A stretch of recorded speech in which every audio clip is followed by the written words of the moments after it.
Thank you for having me tonight, members of the City Council and Mayor Listenberger. I am grateful for the opportunity to be here. My name is Anna Kietzman, and I am the president of the Heartland Art Center.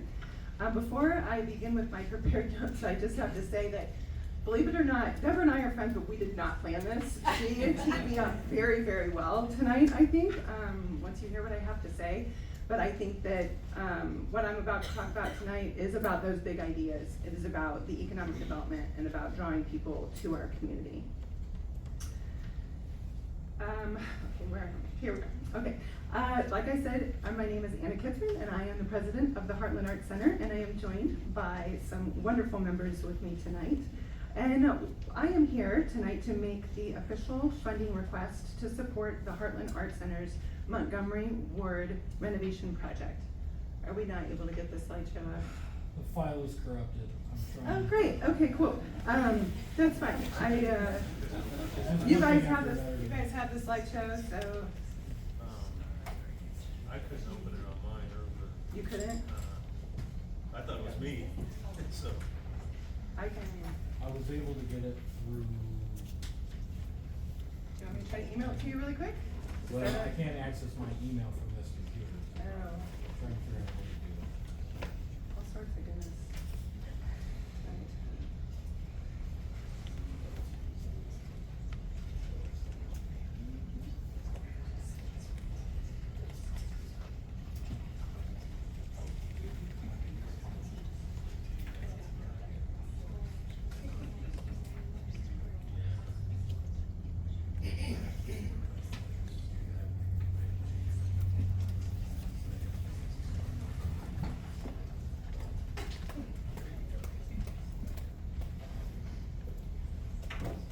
It's gonna take us a couple of minutes. So Okay. Do you want me to try to resend it? I can do that from my phone. She's going to try to download it. and Okay. I'll try it. Okay.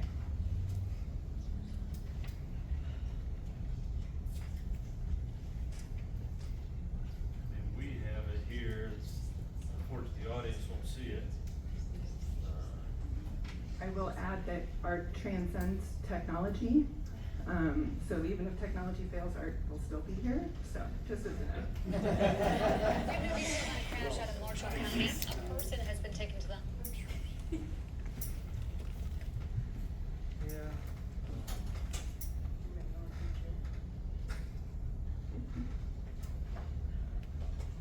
And maybe we could act it out. Oh, that's a great idea. We could probably. Some lyrical interpretation, perhaps. Thanks for being here, George. So raise your hand if you're with Heartland, or if you're, oh, yeah, okay. Very good. George Sugar is here. He is not directly with. Oh, but I well, didn't see it. Okay, George. is Arts here. partner. I didn't see you back there, George. Hi. Very good.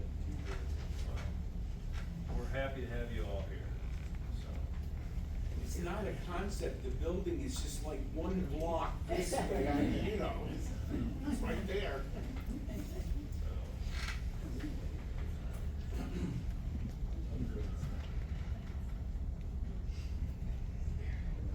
Yeah. I was gonna say, It's challenged.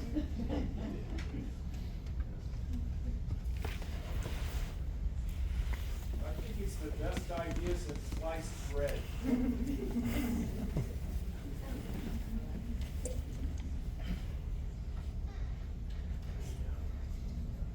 let's hang in here for a second. It'd be more effective if we could, everybody can. Okay. Very good, man.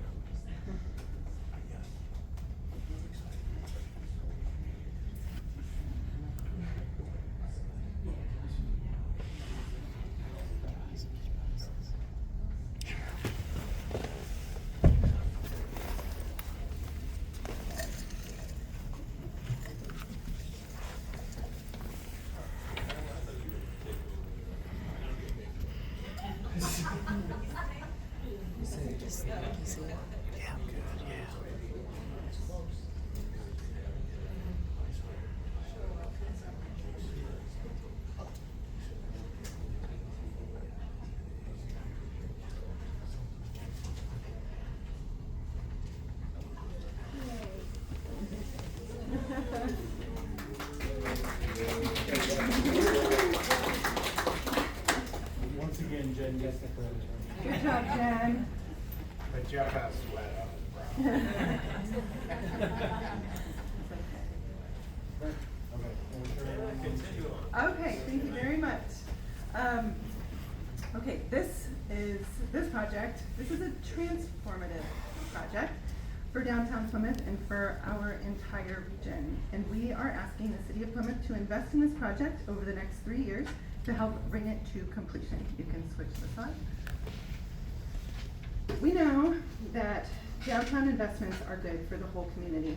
Per acre, they generate 4 times the property tax revenue and up to 3 times as many jobs as traditional developments like big box stores. And they typically come with higher wages, more foot traffic, and a stronger sense of place. This isn't just about bricks and mortar. It's about building a thriving downtown core that supports business, tourism, talent retention, and community pride. Here you can see 16 of the most recent capital investments that have enhanced, or will soon, the economic benefits and quality of place here in downtown Plymouth. Go ahead and change it. In 2024, the Ready 2.0 statewide funding initiative awarded $45 million to the South Bend Elkhart region. Last August, this council passed a resolution in support of our Ready 2.0 application pledging matching funds if Heartland were awarded the grant. I'm proud to report that, thanks to your support, our project, the only arts project recognized for its regional economic impact, was designated for Ready 2.0 funding through the South Bend Elkhart Regional Partnerships Regional Development Authority and slated to receive $500,000. And also, in December, Heartland Artists officially purchased the historic Montgomery Ward building, taking a bold step to make this vision a reality. Tonight, we are asking you to fulfill the next step of that resolution, to provide the matching funds to complete the renovation and unlock this once-in-a-generation opportunity to invest in our downtown. Can you change it?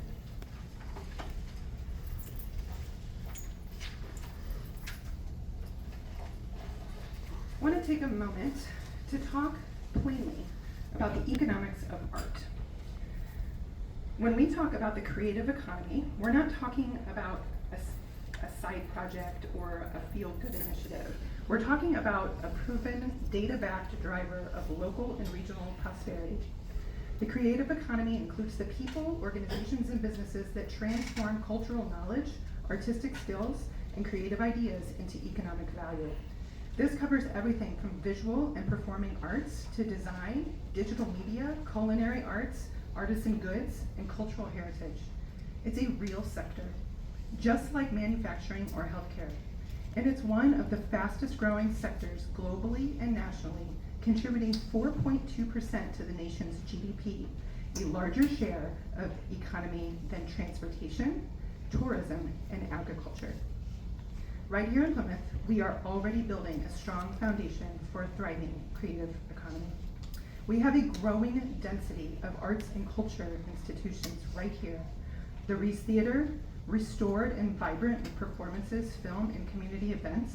The Wild Rose Moon, offering intimate musical performances and recorded media that is now aired on WNIT. The Marshall County Museum, preserving and showcasing local history and culture. And of course, the Heartland Arts Center, engaging artists, performers, students, community groups, and visitors across 5 states. But the creative economy extends beyond the traditional arts. We also see graphic designers, photographers, and web developers fueling our small businesses, architects and landscape designers shaping how our community looks and functions, culinary artists and artisan food producers creating everything from specialty cheeses to craft baked goods, makers and entrepreneurs participating in smaller festivals and creative markets throughout the year, and the Plymouth Public Library with its maker spaces that allow residents to explore technology, design, and fabrication. This ecosystem of creativity is real and it's growing. What we're doing with the Montgomery Ward building is scaling it. We're creating a centralized, high-capacity hub to connect, support, and expand what's already working. And when communities lean into this kind of creative density, the results are measurable. Increased tourism, higher business retention, attraction of remote workers and young professionals, and stronger local pride and community connection. and all of the other things that Deborah said earlier, by the way. You can change the slide. The Brookings Institution has reported that regions investing in arts and culture experience significantly higher levels of innovation, entrepreneurship, and small business growth. And it's not just because creatives are starting art businesses, it's because art's density attracts other industries too. They state, creative economies should be led by public-private partnerships between municipal governments, arts and cultural organizations, economic development and community groups, philanthropy, and the private sector. A National Governors Association found that communities with high concentration of arts organizations experience stronger economic growth, more resilient local economies, and increased civic engagement. Why? Because creative spaces become magnets for talent, ideas, and investment. In fact, for every $1 in arts spending, communities often see up to $2 in economic activity when you factor in things like restaurant traffic, hotel stays, retail sales, and event-related spending. This isn't arts instead of economic development, this is arts as economic development. Want to attract a younger generation? Younger generations place a greater value on cultural activities, with Gen Z workers ranking these activities such as playing or listening to music, reading, seeing performances, etc., as being nearly as important to their identity as their work. Even more striking, the National Endowment for the Arts has shown that rural arts organizations like Heartland actually outperform their urban counterparts when it comes to attracting out-of-town visitors and fostering civic leadership. In other words, we don't just serve our community, we bring people to it and we keep them here. Arts density also correlates with higher property values, increased downtown walkability, and longer business hours. More people on the street means more eyes on the storefronts. More events mean more reasons to stay, spend, and return. And we're already seeing it. When we hold an event at Heartland or any of our arts partners, such as the Reese, the Wild Rose Moon, and the museum, such as an exhibit opening, a concert, or a street festival, we see people walking downtown, filling up restaurants, shopping in stores, taking pictures in front of murals and marquees. For example, on the evening of our annual Youth Art Month exhibit reception in March, one visitor joked that Heartland should receive a percentage of the restaurant's proceeds that evening, as they were packed with families heading to Heartland. This is the economic case for the arts, and it's happening right now in communities that are willing to invest in it. Before I go any further, I do want to take a moment to remind you of who we are. Heartland Artists began as a small group of creatives meeting in the classroom of the late Herb Eveland at Plymouth High School in the late 1970s. Some of those folks are in the room tonight. What started as a handful of dedicated artists has grown organically, steadily, and with tremendous heart into the thriving arts organization you see today. We now have over 140 active members, artists, educators, and community advocates. And here's what's remarkable. 98% of them volunteer time or provide in-kind support to Heartland, and we have 0 paid staff. Collectively, our members logged nearly 8,700 hours of service last year alone. They do everything from coordinating exhibitions and classes, to staffing our gallery as docents, to leading art programs for seniors at Miller's Assisted Living and teaching incarcerated individuals at the Marshall County Jail. Some even design posters for events, build and maintain a website, and create logos for the community, right? And other local nonprofits. That Where You Belong logo? Raise your hand. That was us. That was a team that included Heartland members and Deborah Venti, who volunteered their time. Others serve on regional arts committees or create public art, plan festivals, or make sure the gallery is clean and welcoming for our visitors. But this isn't a recent flash of activity. Since 2019, demand for our programs has skyrocketed. We've expanded our classes, grown our festival, installed murals, introduced new performance opportunities, and consistently drawn in artists and visitors, not just from Marshall County, but from across northern Indiana and neighboring states. What was once a small town collective is now a regional arts hub, rooted in Plymouth and reaching far beyond it. And we've done it without paid staff. without a marketing agency, and without ever losing the volunteer spirit that has started it all. I wanted to take a minute to allow a couple of our members to have something to say. So, anybody wanted to speak? Come on up. Come on up. Yeah, of course. George, you know, I'd love to hear what you have to say. Just give us your name and address, please. I'm Kari Chittenden. I live on Oak Hill Avenue. And I moved to northern Indiana in 2004 when my husband's job relocated him to South Bend. And I still had a daughter in school, so he let me pick the city that we would move to. And I chose Plymouth for 3 reasons: great school district, low property taxes, and Heartland Art Center. Now, back in 2004, it was on Water Street and it was really small. And I'm not gonna lie, when I moved in and then went to the art center, I was mildly disappointed. But now, it's something to brag about. It's grown so much, and it's really important to have a club to belong to make new friends as a new person in town. I'm proud of how much it's grown since 2004, and I'm really proud that it's trying to preserve the old Montgomery Ward building. This building needs to be restored and celebrated and be accessible to the public. With the events that we offer, like Art in the Street, gallery shows, art competitions, classes, people come in and can experience that old historic building, and Heartland Art Center can bring people to town. Thank you. Thank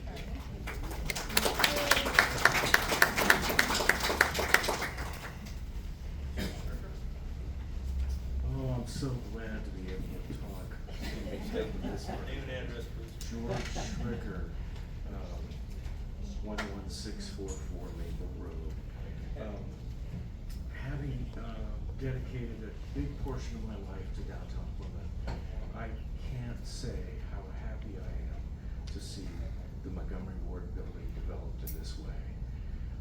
I have spoken with prior administrations about this idea for at least 12 years ago. And when it started happening and Anna was, getting behind it, and the whole Heartland crew here was getting behind it, I was so excited to see that happen. Anna's right, arts is an industry.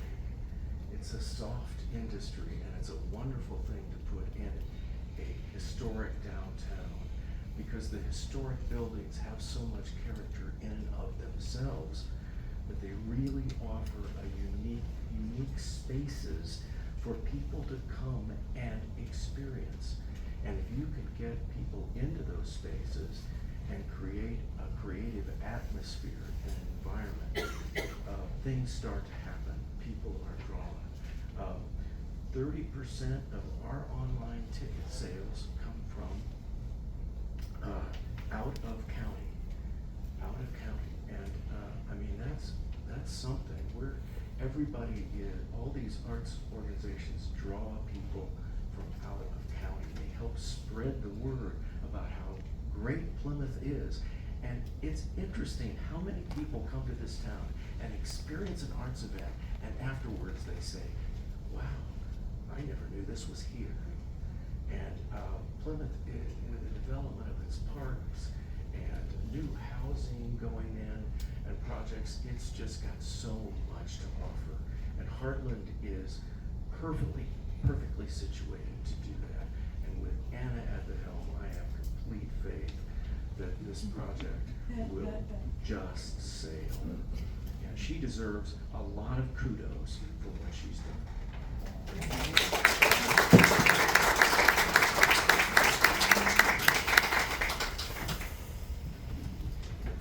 Hi, I'm Shelley Hayden. My address is 790 South.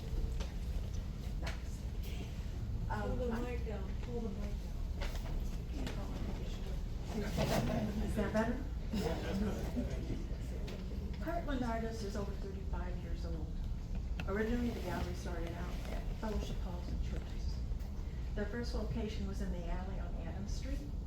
Then they went on to the 100 block of Michigan, then onto LaPorte Street, then onto the corner of Michigan and LaPorte, and now the Montgomery Ward Building, 200 block of Michigan. At least 5 moves, each taking on a much larger footprint, and all in downtown Plymouth. Those moves were because of growth and for the arts awareness. The Heartland artists are not done yet. As an arts destination now, it will grow, and they will continue to bring more awareness into our community, and in reaching further in the arts destinations. They're here to stay in downtown Plymouth. They just need to improve that building.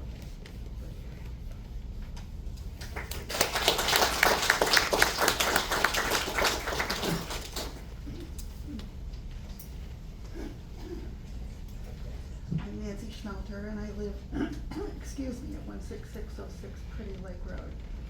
I'm sorry, I have a frog. I represent a very tiny sliver of the Arts Center, and my essential volunteer job is to teach art at the Marshall County Jail. I work with people who are in the addictions program. I see 24 people a week. In the morning I work with the women, and in the afternoon I work with 2 different groups of men. There's a waiting list to get into the class. I cannot tell you how important what we have done to work with the jail, how important it is. The inmates tell me every week how thankful they are for our participation. With therapy as my background and an art minor, I intertwine therapy with art. So a lot of the projects that we do have embedded messages about growth and self-esteem and self-worth. And I would like to say that I get compliments and gratitude every week, and I come out of there, I'm sure, happier than they are. And it's just a wonderful way. I mean, think of the outreach. We are reaching counties, we are reaching outside of our state, and we're reaching a population that desperately needs to heal. And the more we can help people heal in that population, that lifts our boat. That makes us a better community. So I just wanted to add my 2 little cents. This is a worthy program.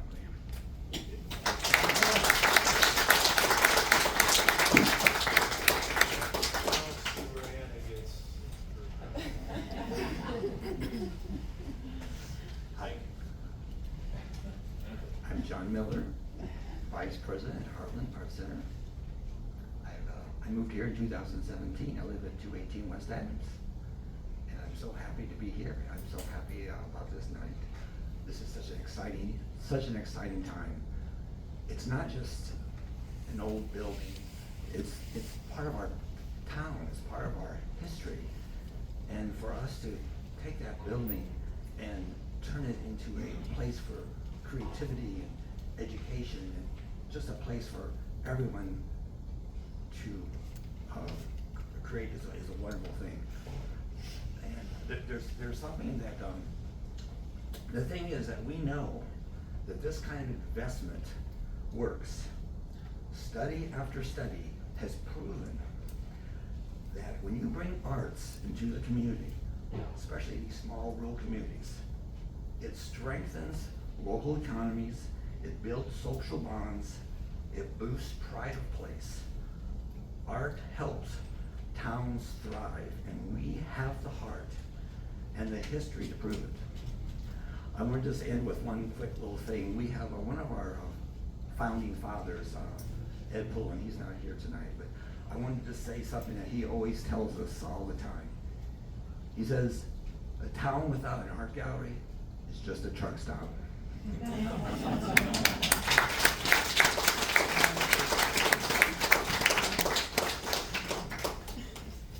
Hi everyone, Councilmember Mayor, thank you for actually listening to us tonight. My story's more of a. Give us your name and address. Yeah, I'm sorry, my name is Edward Keller, I'm from Monterey. The only reason I stayed here is because of Heartland Art Center. I now am here at least once a week. I do my shopping at Martin's. I bought my car at Ford. Plymouth is my new hub. I still live in Monterey, but it's worth me to drive 45 minutes to come here. I moved to New Orleans in 1991 to become an artist. It's not that easy to do in New Orleans. There's everyone, and unless you're part of the elite, you're ignored. You're totally ignored. I moved back here to take care of my father, and I planned on moving back. I found this wonderful group of people. First night I went there, they made me feel like I belonged. It was so inspiring. I just can't even tell you how much it meant to me. I decided this is gonna be my home. I was born here, I'm gonna die here. All because of these people. They're just wonderful people, and I wouldn't be in this city if it wasn't for them. And I just wanna thank all of you two for just accepting me for who I am. So thank you.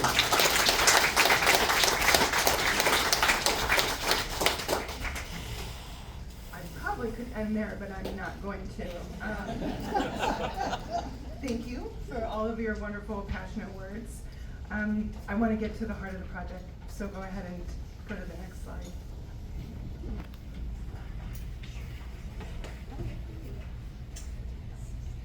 Yes, that's it. At the heart of this project are three key themes: transforming the Montgomery Ward building into a regional arts hub, expanding arts and community programming for all ages and abilities, fostering community connection, and enhancing quality of place, especially in our rural setting. Go ahead and switch. So it all starts with the building itself. The Montgomery Ward building, located right in the center of downtown Plymouth, is more than just a structure. It is a living part of our city's history. Opened in 1929, it served as the first retail location for the national Montgomery Ward department store chain, and helped set the architectural standard from its locations across the United States. It is a landmark of Plymouth's architectural and economic heritage, a symbol of the city's past vitality and potential for reinvention. But today, this nearly 23,000 square foot building is only partially used. While the main floor and mezzanine are active, they're home to exhibits, community events, arts education, and studio spaces, the second floor and basement are largely underutilized and increasingly at risk of deterioration. We see this as a once-in-a-generation opportunity to preserve a significant historic building while repurposing it into a dynamic, inclusive, and economically impactful hub for the arts, small business development, and community connection. Here's what we envision on each floor. Go ahead and move it. Yeah, there you go. The first floor, yep, it's fine. The first floor, gallery and exhibit space. A sensory-friendly room, an audiovisual production studio in partnership with the Wild Rose Moon, office space, a gift shop, and a coffee lounge where the community can gather. The mezzanine will offer shared office and entrepreneurial workspace where small businesses, creatives, and new partner organizations such as the Marshall County Economic Development Corporation will reside and collaborate. The second floor will become a flexible event venue space for performances and gatherings, traveling exhibits, additional gallery space, and artists in residence apartment that will allow us to host regional or national artists and deepen cultural exchange. The basement will be dedicated to arts classrooms, workshop studios, and gallery space for youth, students, and community artwork. By fully activating this building, we will unlock programs and partnerships that serve not only Plymouth, but the entire South Bend Elkhart region beyond. This project preserves a beloved part of our downtown, honors its historical significance, and gives it new life as a center for creativity, connection, and economic revitalization. Okay, switch. We've mapped out a multi-year timeline that begins in the fall of this year and builds steadily through 2028. The renovation and repurposing of the building will be underway with our team, partners, and architect working together to align construction with programming growth and community needs. So as you can see from the action plan, we will begin fall 2025 with the goal of moving indoors by winter to begin the indoor renovation and complete that by the end of 2026. During that time, we will be developing new facilities and programs, including the venue and the studio rental spaces as soon as they're complete, as well as the video production facilities.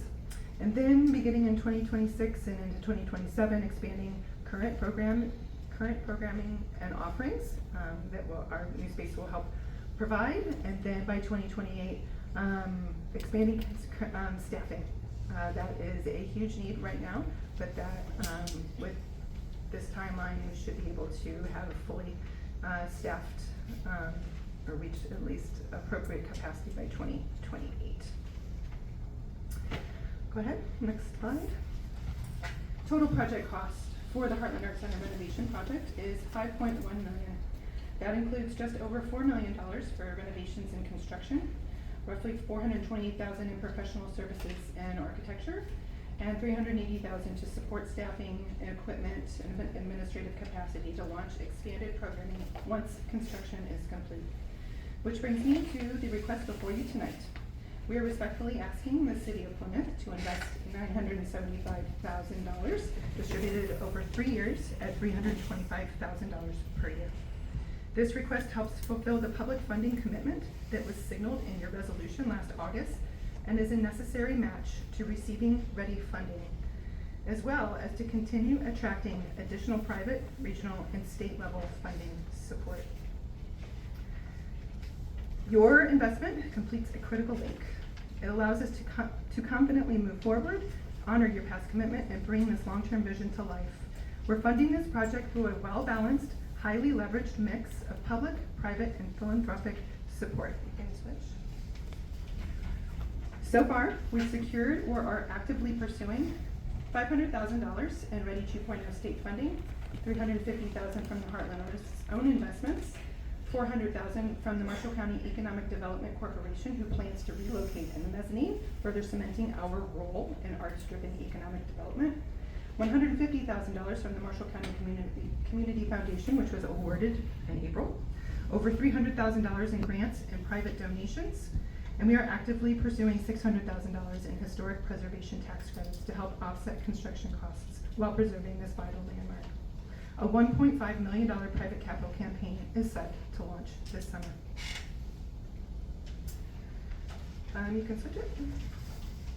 Before I close and take your questions, I just want to show you a quick visual snapshot of where we are. Right now, this first map shows the total reach of our engagement in 2024. Every visitor and artist, well, not everyone, there are more, but those are zip codes that are marked. But those are the zip codes of visitors and artists who stopped by our gallery, participated in our programs, came to an event, attended a class, or exhibited artwork. You want to go and switch? The density is strongest here in Marshall County and across northern Indiana, but you'll see our reach stretches across state lines and across the country. While some were tourists or casual drop-ins, most are individuals seeking meaningful creative experiences and choosing Plymouth as a place to find them. This slide focuses on our 2024 artist engagement alone, those who've exhibited, taught, or participated in our programs. And this is where our momentum lives. It's the foundation we're building on, and we've achieved this before the renovation. Without a fully activated space, without the capacity to host large-scale programs, and without consistent paid staff. Now imagine what that map might look like in 2027, when we've fully renovated the Montgomery Ward building, when we have exhibition space upstairs, classrooms in the basement, studios buzzing with activity, and a gallery that's drawing in artists and audiences from across the Midwest and beyond. We're not starting from scratch. We're building from strength. This isn't potential, it's progress. And with your support, we can take it to the next level. In 2023, the City of Plymouth adopted its Plymouth Forward 2040 Comprehensive Plan, a roadmap for community and economic growth through collaboration, well-being, and placemaking. The plan explicitly states a goal of continuing the support for Plymouth to be known as an arts community. It also calls for efforts to create, support, and promote safe and attractive places, neighborhoods, and streetscapes. It's not just policy on paper. This plan was informed by community surveys.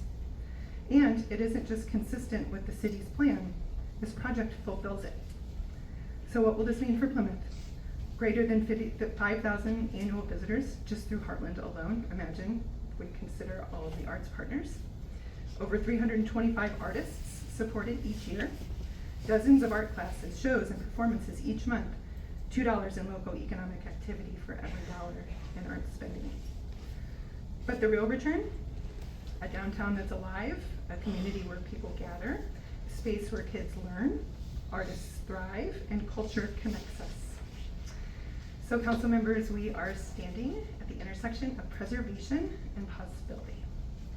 The Montgomery Ward building, this city, has a story worth telling, and we have a rare chance to take something historic and give it new purpose. A chance to build something that generations before us dreamed of, and generations after us will thank us for.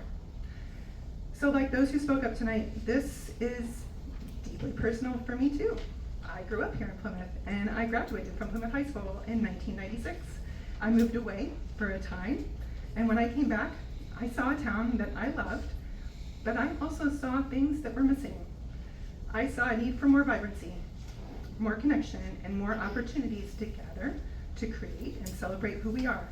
I became a volunteer at Heartland, not because I planned to lead anything. Well, here I am. What happens when you say yes? But because I love art and I love my hometown. So over the past 10 years, I've had the privilege of helping Heartland grow into something much bigger than any of us imagined. And in that time, I've spoken to hundreds of people. Artists, neighbors, small business owners, visitors, all say the same thing. What we're doing matters, and what we're doing is making a difference. You heard it tonight. So it's not just Heartland's project, it's Plymouth's. It belongs to every student who finds their voice through art, to every family who finds joy in a street festival, to every artist who finally sees their work in a gallery right here in their small hometown. So let's not just renovate a building, let's transform it into a space where creativity, connection, and community come together under one roof in the heart of downtown Plymouth.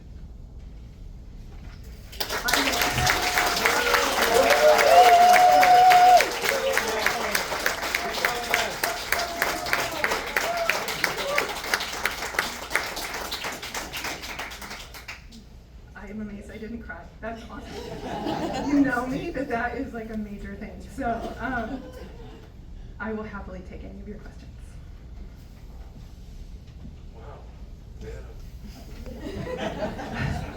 I'm sorry for anybody who's behind me after this.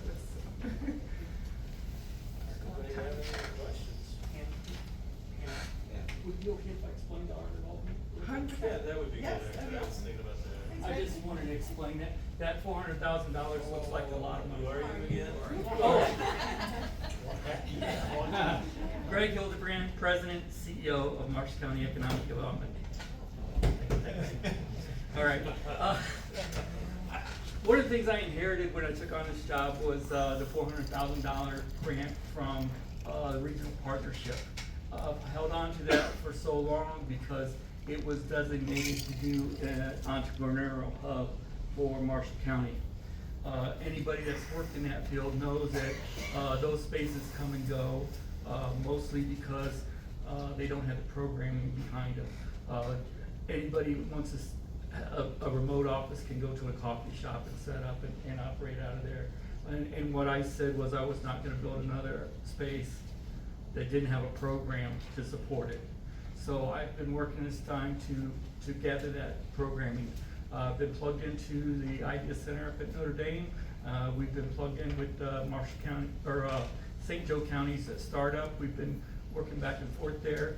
And we just secured a grant for an 8-week program that we'll be rolling out with the Indiana Small Business Development for creatives to make them into better business people. The creatives are small entrepreneurs. There's a lot of resources they may not be aware of that are available to them, and we want to educate them, make them better business people. But that e-hub is going to come to fruition in Heartland Gallery.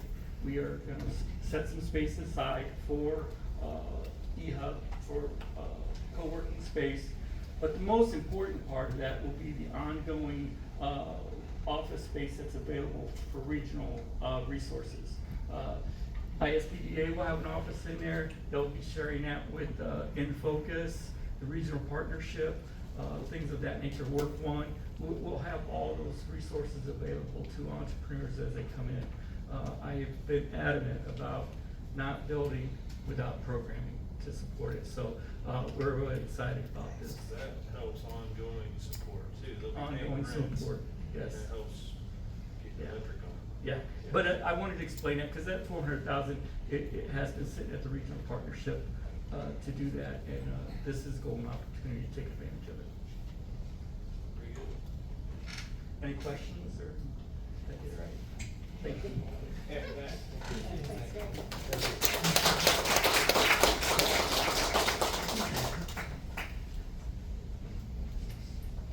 Any questions? So the 500,000 that we did with the IRA, that was last in October, right? Or did we In- already? You haven't, Okay. no, that was just a resolution that you passed pledging to support us with funding if we were awarded. So that was, we had to turn that in with our application. Okay. So that was 20%, it was our match on a $7 million project? Or- So, yes, so our project has been scaled down, Scaled it down. but the requirement for us to receive the READY funding, we have to secure 20% of a funding match from a public source. So your contribution is actually less than the 20% of the total project cost, and we've also received Marshall County Community Foundation is considered public funding, so they will fulfill the remaining portion. 18%, right? Is Yes. that what you have? Yeah, it's right So around our 18. match you're asking for at the, Is actually less than 20. is 18%. So, Yeah, and when I did propose the project to you in the fall, we were asking you for 1.3 million, and so we have reduced that to 975. Anna? Yes. On page 10, under the proposed capital budget, where you're asking for the 975, and it says, under it says, future request dependent on LEI award outcomes. And Correct. I saw LEI, so that's another grant that you're applying for? Correct. And is that regional one that you were talking about? It's a statewide, yes, it's a statewide, the Lilly Endowment initiative was an addition to the Ready 2.0 project, like the whole sphere that they proposed. But it was designed specifically for blight remediation and arts and culture support. And what they did, the state IEDC is controlling that funding. There was $65 million available for arts and culture that was to be distributed across the state. They tabled it in order to, well, they're requesting an arts study to be conducted by all of the regions across the state. So we are currently at the beginning of the arts study for that. I actually sit on the steering committee for our regional arts study. And so things are still pretty loose right now, and we plan to we will reapply for that probably in the fall to the winter time. So how big, is that South Bend, Elkhart? South Bend, Elkhart, and then Marshall County are the three counties within So St. that, Joe, Elkhart, yes. Marshall. There are two, to be specific, there are two other counties in Michigan, but this is Indiana funding, so they only consider these three counties. And what is the goal on an amount of that grant you received? We don't know what that number will be distributed to our region, but I will say the difference between that Lilly component and the Ready is that it actually provides operational funding, where Ready only provides capital expenditures funding. So that's, when we go back and we reapply for that, a lot of that will help support our administrative capacity, and then, help round out some of the rest of the capital expenditures that we'll have. If that's clear, I can try to re-explain. It's kind of an interesting situation, I know. And so that money would be distributed to the whole area and then figured out? Dispersed through the RDA, correct. So it's similar to how we were given the funding through Ready, we will be designated through the RDA. So the IEDC won't. They will distribute to the region, and then the region will distribute within the region. And from what you had said before, we are the strongest art center in our region, correct? The closest thing that we have to what we have is in Indianapolis, correct.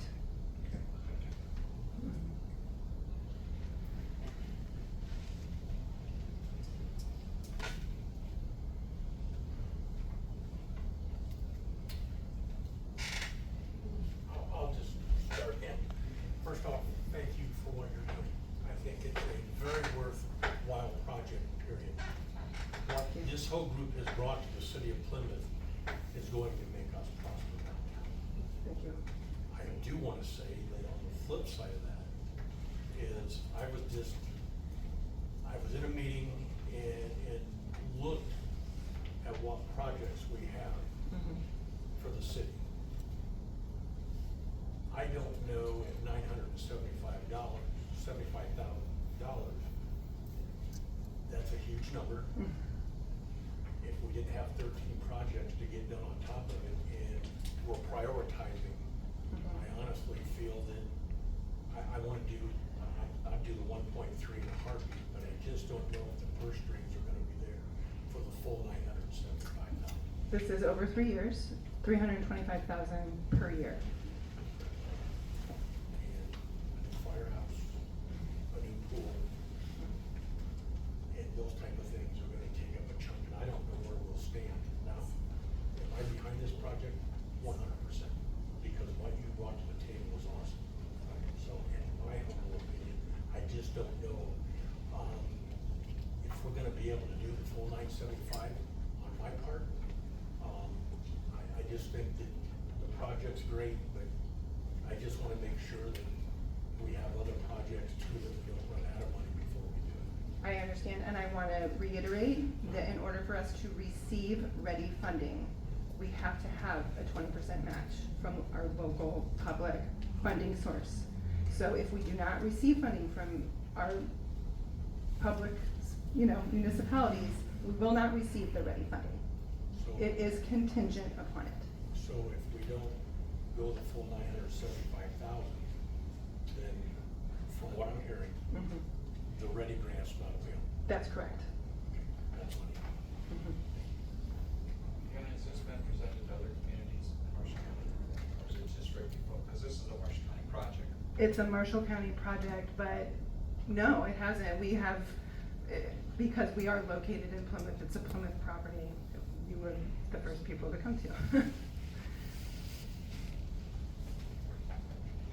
And this is, just to reiterate, this is not budgeted at this point, and this would have to be additional appropriations out of the general reserves. Correct.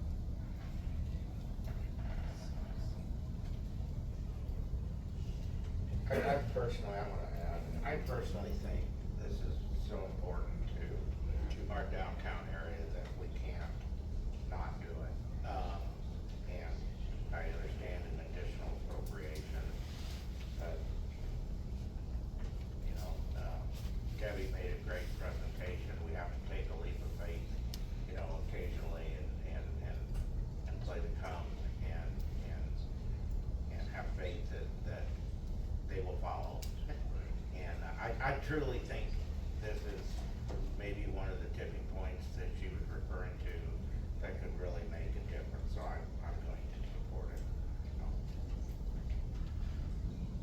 So Mayor, have you had a chance to look to see where the opportunities come from? So, I was just gonna add to comment Dwayne. I mean, we showed you a spreadsheet of potential, or identified where we think the road path is for something like this.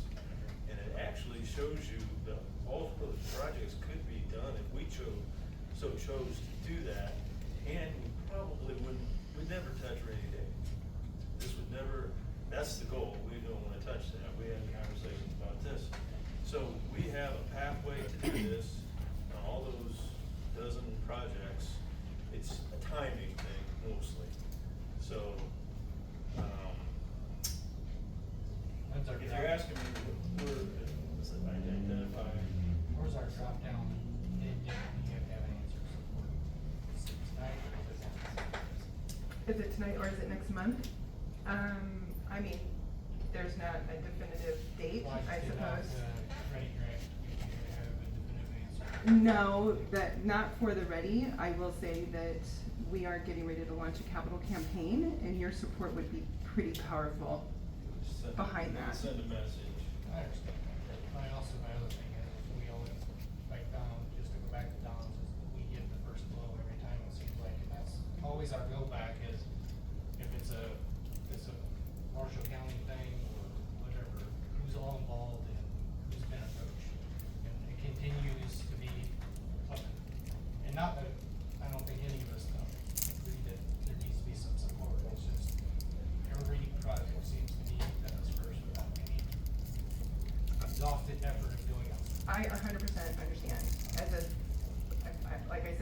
know Plymouth, No, I- been here forever, we all read Facebook comments, we know. Oh. But listen, regretfully, but I'll say exactly what I said earlier, was that the economic development is so central to Plymouth as opposed to the surrounding, communities in our county, that is why we would naturally depend on you first, right? I mean, you are going to reap the largest benefit out of all of it.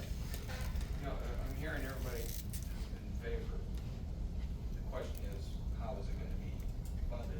And I know we've got the program that we started, which we all agree, we've all seen it, we all look at. Linda's the only one that hasn't seen it. Everybody knows Linda, but yeah, Linda knows everything. I promise. What I would like to table a request with the understanding that by the next meeting, we have an outline of where the funding's gonna come from. Specifically, 'cause you're gonna have to do some things. Well, we had that.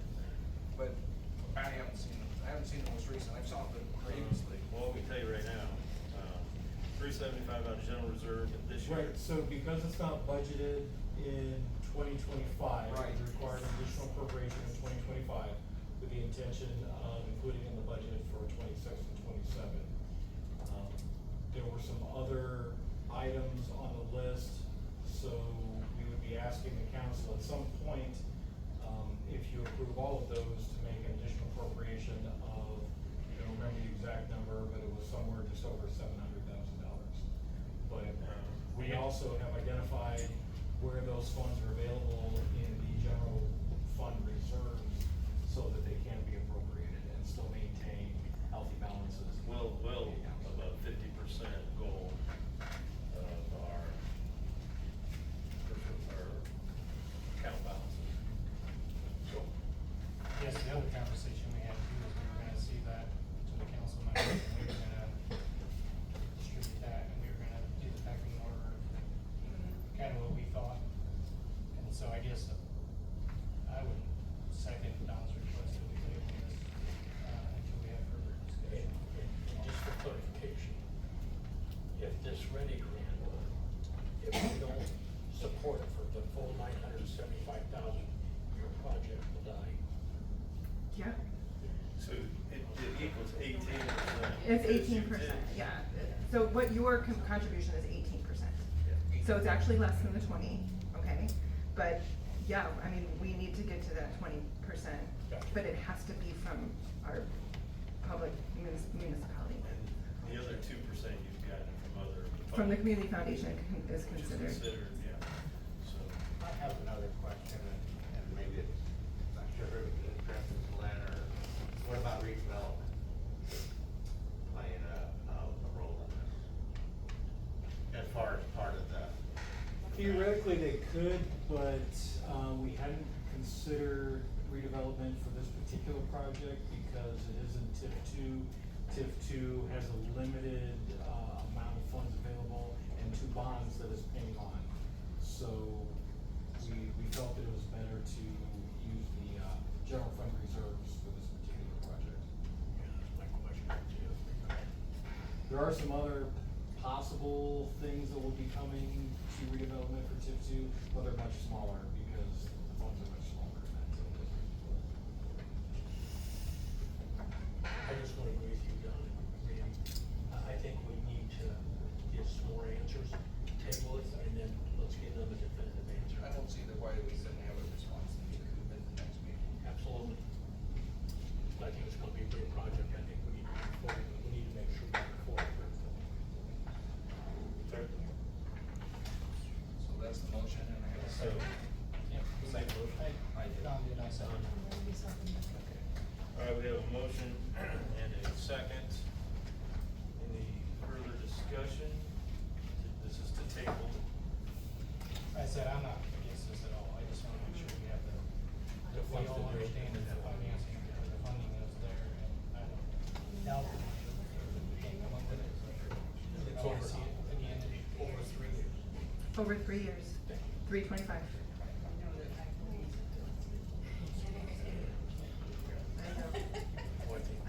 I know we're gonna, I just want to make sure. All right, we have a motion and a second.